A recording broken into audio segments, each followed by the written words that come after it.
다 찾으셨으면 한 절씩 교독하겠습니다. 제가 먼저 읽겠습니다.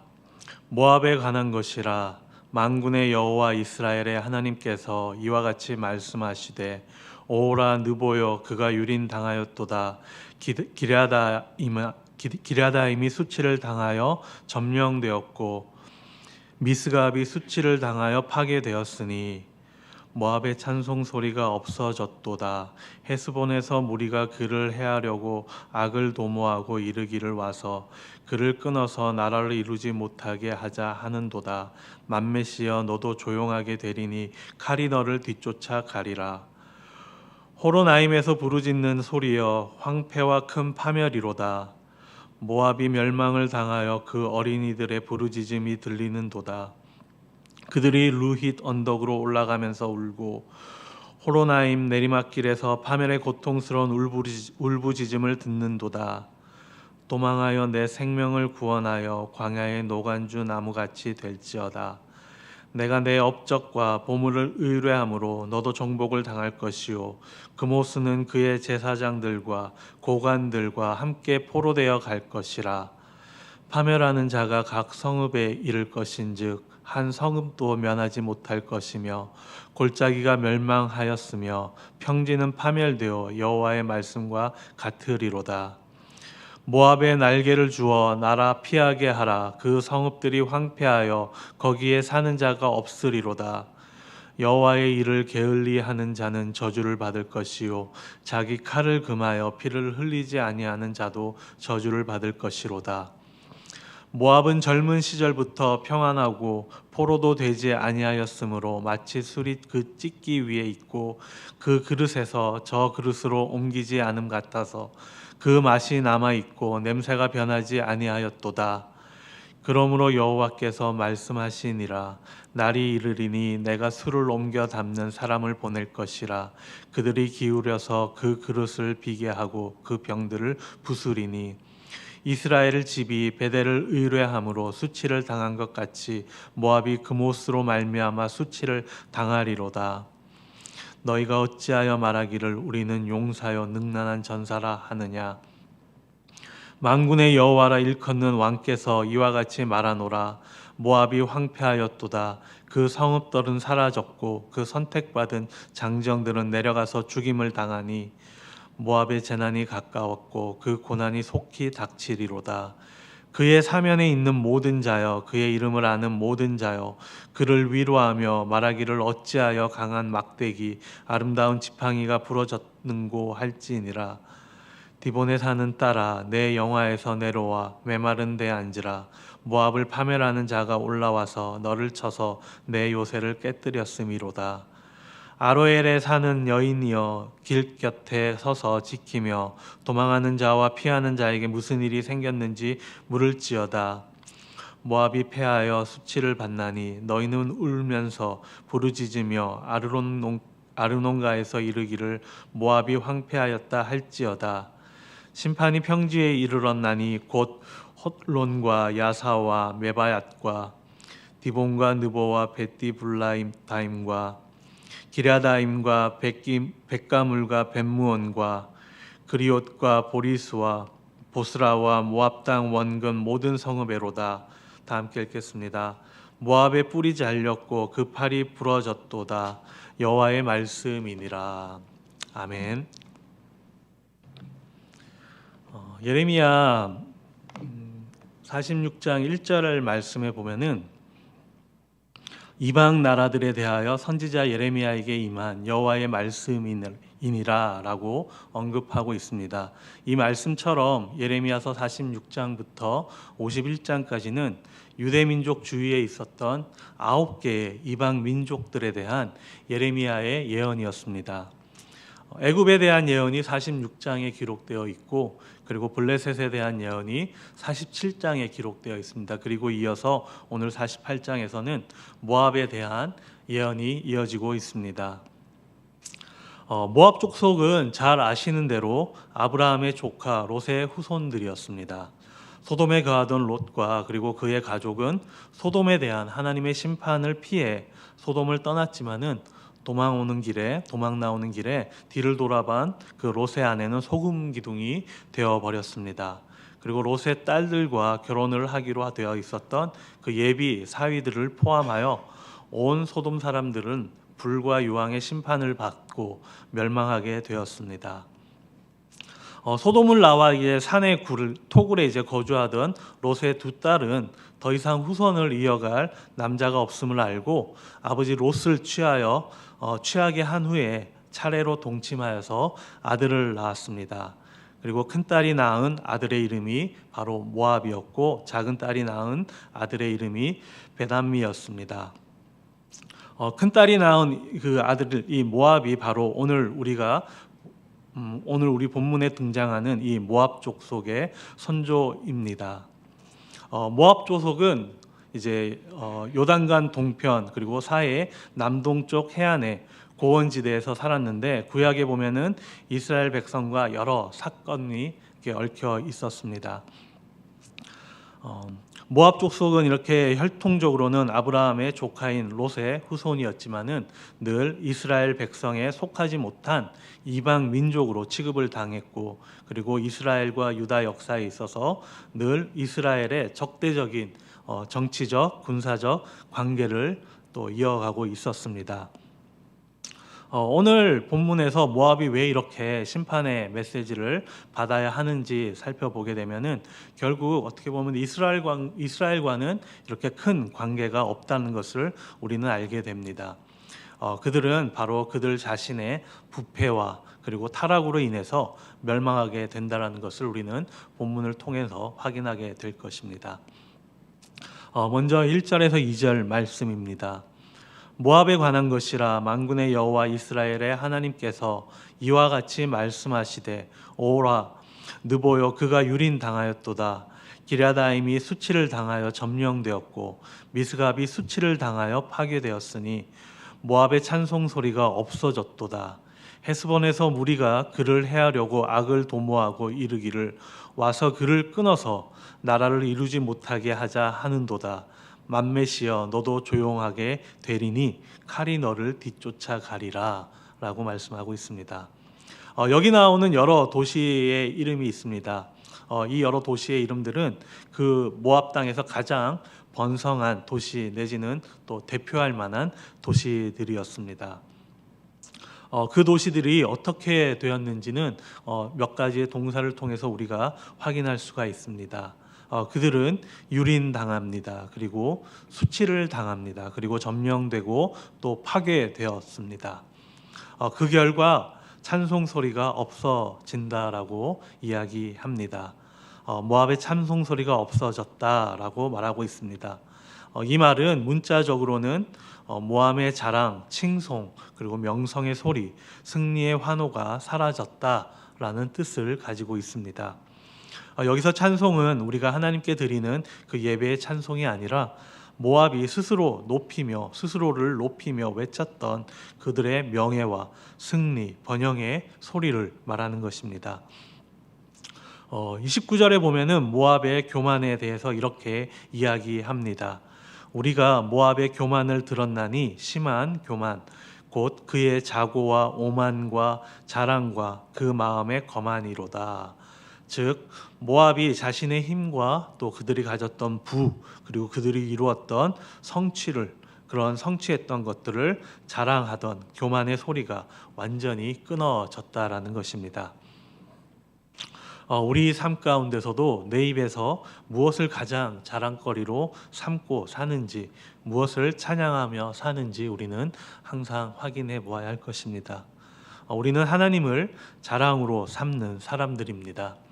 내 영광이 아닌 하나님의 영광을 위해 존재하는 그리스도인들입니다. 내 영광이 아무리 크고 자랑스러워도 하나님 영광에 비하면 아무것도 아니라는 것을 우리는 깨달아야 할 것입니다. 내 자신을 자랑하다가 우리는 결국 교만해지고 마는 것입니다. 따라서 오늘 모압의 찬송 소리가 그쳤다 하는 것은 그동안 모압이 자기 자신을 찬송하다가 결국은 찬송거리를 다 잃어버리게 되었다라는 것입니다. 결국 수치를 겪게 되고 그리고 파멸과 패망의 길을 가게 된다라는 것을 우리에게 가르쳐주고 있습니다. 생각해 보시기 바랍니다. 이 땅에 인간에 의해서 만들어진 것들 영원한 것이 있습니까? 우리가 삶 가운데서도 우리가 살다 보면은 내 자신에 대해서 자랑거리가 많이 생깁니다. 그리고 돌아보게 되면은 그 자랑거리가 언제 있었냐 하듯이 사라지는 것을 우리는 간혹 보게 됩니다. 그것들이 오래 가지 못한다라는 것입니다. 그래서 오늘 본문에서도 헤스본 그리고 만맷이 나오는데 이 북쪽에서 남쪽까지 다 그렇게 조용하게 된다라는 것입니다. 결국은 자랑하는 입을 닫게 되는 것입니다.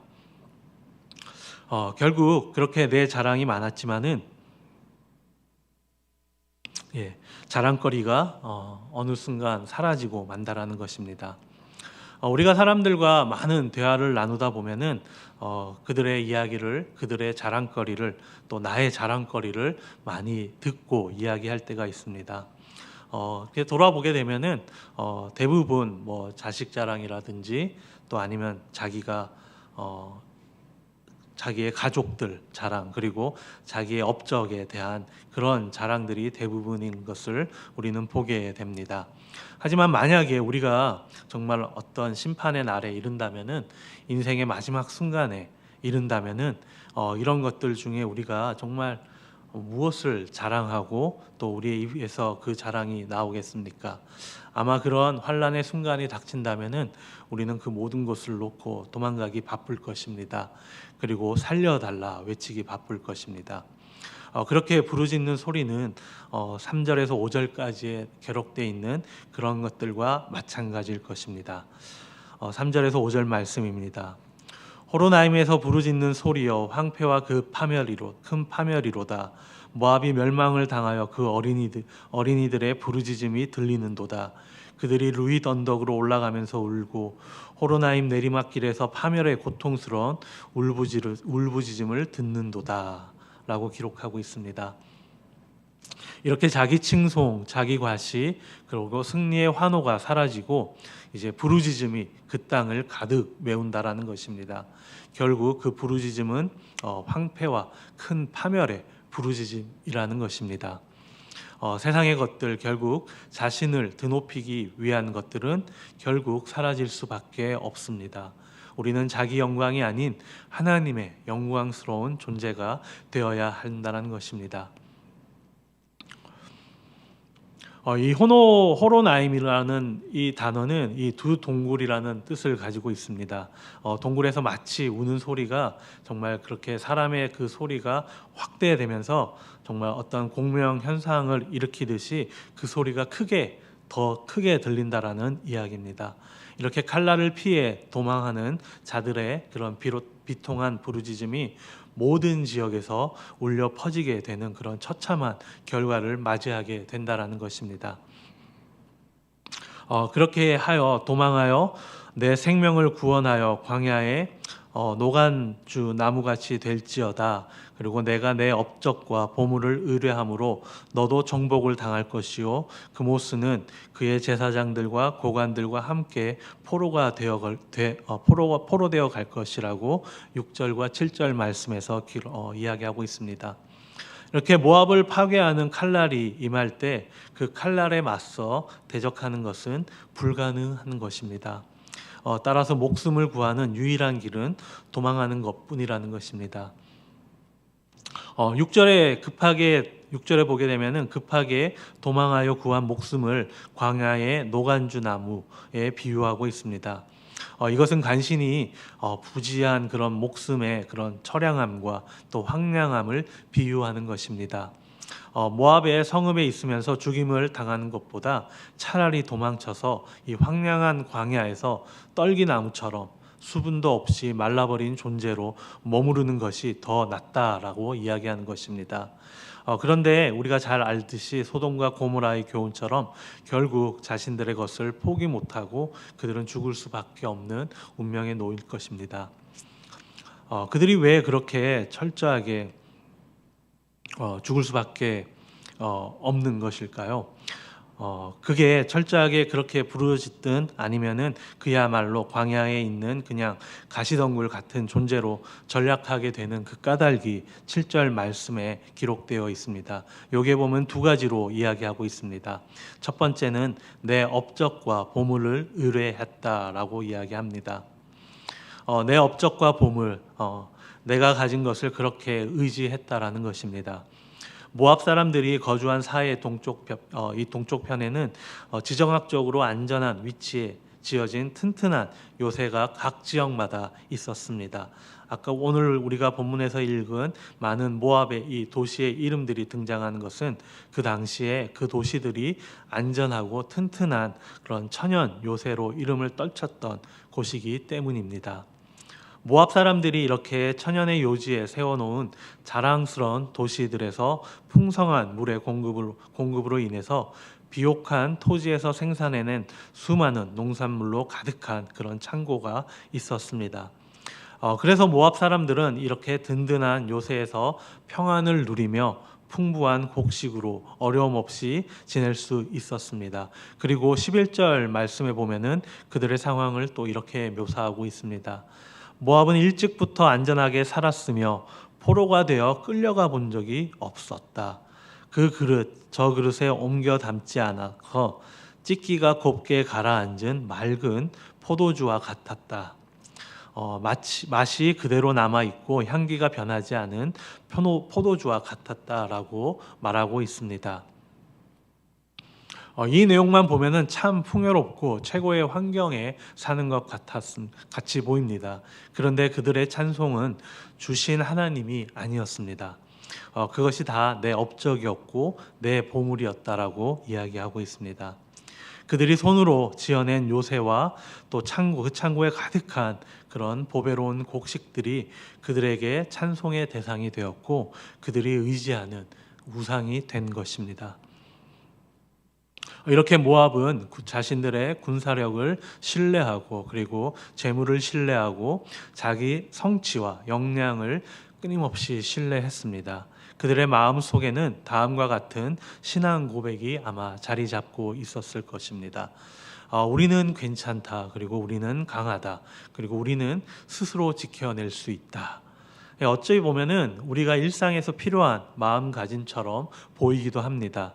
하지만 이것들을 이제 신앙적인 시선으로 보게 되면은 하나님을 몰라도 되는 그런 구조를 안전이라고 착각하는 그런 교만이 될 수 있다라는 것을 우리에게 가르쳐 주고 있습니다.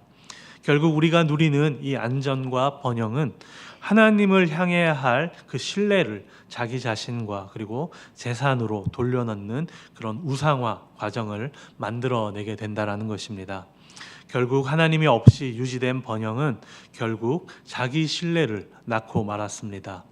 우리가 이룬 성취 그리고 우리가 이룬 성취들을 우리 삶 가운데서 많이 보게 됩니다. 우리가 한때 20대 초반에 이제 대학을 갓 졸업하고 회사에 입사를 할 때 보면은 정말 없던 그 커리어까지 어떻게든 만들어서 자기 소개서를 쓰게 됩니다. 또 그리고 뭐 무슨 자리에 있었다, 또 무슨 상을 받았다, 또 무슨 일을 했다, 뭐 이런 것들이 정말 인간이 그 업적 쓰다 보게 되면은 나의 업적이 정말 몇 장 되지 않는 A4 용지 몇 장이면은 끝이 나는 그 업적 그런 것들을 크게 자랑으로 우리는 삼는 것을 보게 됩니다. 그리고 이직을 하기 위해서 자신의 커리어에 그렇게 목숨을 걸게 된다라는 것입니다. 근데 이제 거기에만 그렇게 의지하게 된다라는 것입니다. 그리고 내가 가진 보물, 또 그런 것들이 나의 보물이 되고, 그리고 그런 것들을 의지하다가 결국 이렇게 부르짖는, 울부짖는 그 상황을 맞이하게 된다라는 것입니다. 기껏 인간이 의지했던 것들이 이렇게 자신의 업적과 그리고 보물이라고 말하고 있습니다. 그러다가 결국 심판의 자리에 놓인다라는 것입니다. 그리고 두 번째는 그모스 신입니다. 13절 말씀에도 이렇게 나와 있습니다. 이스라엘 집이 베델을 의뢰함으로 수치를 당한 것 같이 모압이 그못으로 말미암아 수치를 당하리로다 라고 이야기하고 있습니다. 이스라엘의 여로보암 왕이 베델에서 우상의 제단을 만들어 우상 숭배함으로 여로보암 가문이 이 땅에 흔적도 없이 사라진 것처럼 이 모압 족속이 수치를 당하는 이유가 바로 그 그모스 신 때문이었다라는 것입니다. 이 그모스 신은 제사장과 고관들과 함께 포로가 되어 끌려가게 됩니다. 그모스 신은 이 모압의 주신이었습니다. 자신들을 보호한다고 믿었던 우상신의 승리를 그리고 끊임없이 자랑했던 것입니다. 그 그모스 신의 모습을 보게 되면은 머리는 황소의 모양을 하고 있었습니다. 하지만 몸은 사람의 몸을 하고 있었습니다. 그리고 두 팔을 벌리고 있는 그런 형태의 우상이었습니다. 이 그모스 신은 전쟁 신이었습니다. 이 신에게 절하면은 전쟁에 이긴다라고 생각을 했던 것입니다. 하지만 이 그모스 신도 아무런 도움이 되지 못할 것이며 오히려 이 그모스 신은 포로로 끌려가는 제사장들과 고관들에게 무거운 짐이 될 뿐이라는 것입니다. 그들이 의뢰하였던 이 대상은 그들의 업적과 보물 그리고 그모스 신이었습니다.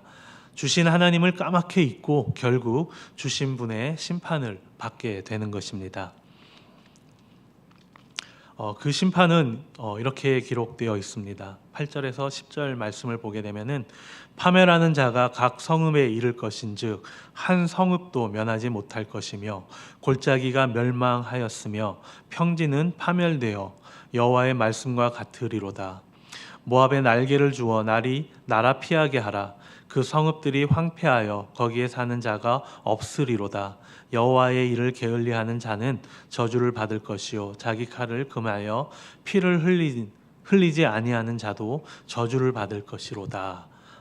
모압의 멸망을 결정하신 분은 바로 하나님이십니다. 여호와의 말씀과 같이 모압의 멸망이 이루어질 것입니다. 이 멸망의 도구의 구체적인 정체는 밝혀지지 않지만은 파멸하는 자로 소개하고 있습니다. 파멸하는 자의 공격을 피할 수 있는 성읍은 하나도 없다라는 것입니다.